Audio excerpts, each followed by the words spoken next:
ایک شخص بہت ہی غریب تھا۔ اس نے اپنی بیوی سے مشورہ کیا کہ ایک رئیس آدمی کے ہاں غلامی کی جائے۔ اس کی بیوی نے اجازت دے دی۔ اس کی بیوی نے ابھی پہلا بیٹا ہی نہیں پیدا کیا تھا کہ اپنی بیوی کو بھری جوانی میں چھوڑ کر غلامی میں چلا گیا تاکہ آنے والے بچے کا بہتر مستقبل بن جائے۔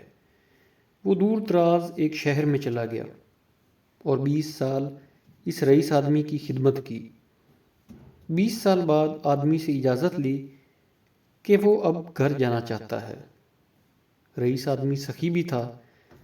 اس نے بھی بہت ساری بھیڑ بکریاں، گائیں، بھینسیں اور اونٹ دیے اور امیر اور مالا مال بنا کر واپس بھیجا۔ وہ واپس آ رہا تھا کہ صحرا سے گزر ہوا اور راستے میں اسے ایک جھونپڑی ملی۔ اس میں ایک درویش آدمی تھا۔ اس کے پاس رات گزاری۔ غریب شخص نے رات کو درویش آدمی سے گزارش کی کہ وہ اسے نصیحت کرے۔ درویش نے کہا، میں نصیحت تو کروں گا لیکن میں نصیحت کرنے کی قیمت وصول کرتا ہوں۔ اس نے قیمت پوچھی۔ کہا کہ ہر نصیحت کے بدلے ایک اونٹ۔ اس نے کہا، میں مالدار ہوں، نصیحت مل جائے تو اونٹ کی کوئی بات نہیں۔ اس نے قیمت ادا کی۔ بزرگ نے نصیحت کی، جب بھی آسمان پر تارے ایک لائن میں دیکھو تو فوراً کسی پہاڑ پر چلے جانا، سیلاب آئے گا۔ اس شخص نے کہا کہ یہ نصیحت کسی کام کی نہیں، مجھے کوئی اور نصیحت کی جائے۔ درویش نے کہا کہ نئی قیمت ادا کرو۔ اس شخص نے ایک اور اونٹ دیا۔ بزرگ نے کہا کہ جب بھی کسی شخص کی آنکھوں میں شیطانی چمک دیکھو تو اس سے بچنا، وہ تمہیں قتل کر دے گا۔ اس شخص نے کہا کہ یہ نصیحت کسی کام کی نہیں، مجھے کوئی اور نصیحت کی جائے۔ درویش نے کہا کہ نئی قیمت ادا کرو۔ اس شخص نے ایک اور اونٹ دیا۔ بزرگ نے پھر نصیحت کی کہ رات کو پچھتا کر سو جانا لیکن کبھی بھی کسی انسان کو قتل نہ کرنا۔ اس شخص نے سوچا کہ 3 اونٹ ضائع ہو گئے اور چپ کر کے سو گیا۔ صبح وہ چل دیا۔ سفر لمبا ہونے اور کئی دن کا سفر ہونے کی وجہ سے وہ 3 نصیحتیں بھول گیا کہ وہ ایک رات ایک گاؤں میں پہنچتا ہے۔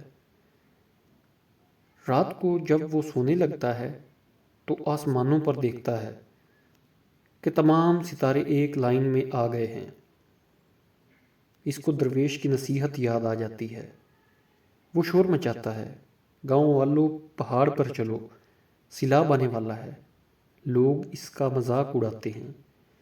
وہ اپنا مال کھول کر پہاڑ پر لے جاتا ہے اور سو جاتا ہے۔ صبح اٹھتا ہے تو دیکھتا ہے کہ نیچے سیلاب آ گیا ہے اور سارے کا سارا گاؤں سیلاب میں غرق ہو گیا ہے۔ وہ کچھ دن پہاڑ پر رہتا ہے۔ سیلاب کا پانی اترتا ہے تو وہ اگلی منزل پر چل پڑتا ہے۔ ایک اور گاؤں میں پڑاؤ ڈالتا ہے۔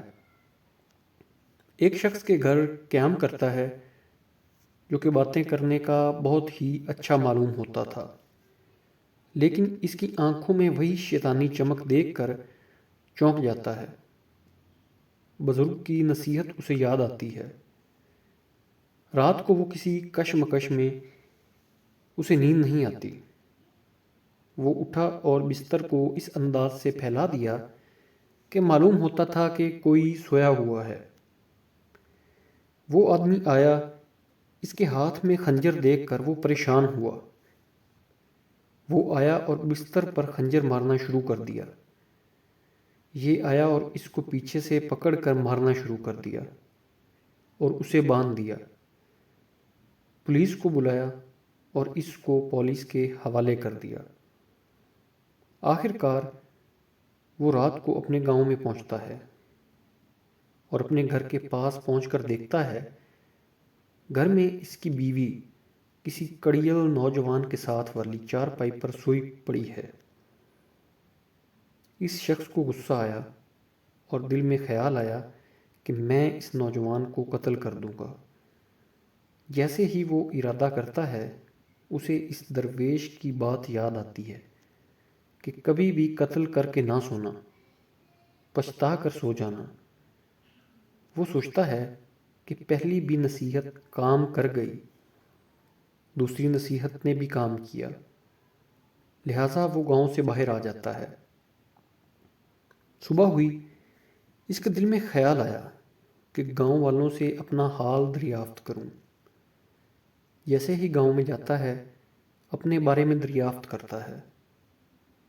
گاؤں والے بتاتے ہیں کہ وہ شخص بہت ہی غریب تھا اور برسوں پہلے روزی روٹی کے لیے چلا گیا۔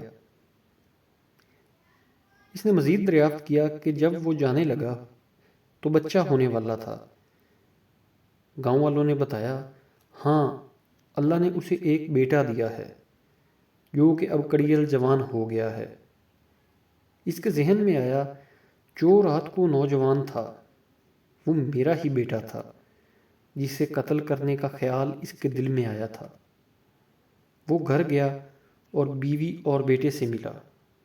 تو دوستو، سچ ہی کہتے ہیں، اگر کوئی بھی بڑا آپ کو نصیحت کرے تو اس کو پلے سے باندھ لینا چاہیے۔ آج کل بزرگ نصیحت کرے تو اولاد آگے سے ڈانٹ دیتے ہیں۔ ہر نصیحت پر غور کرنا چاہیے، جو غور نہیں کرتے وہ پھر پچھتاتے ہیں۔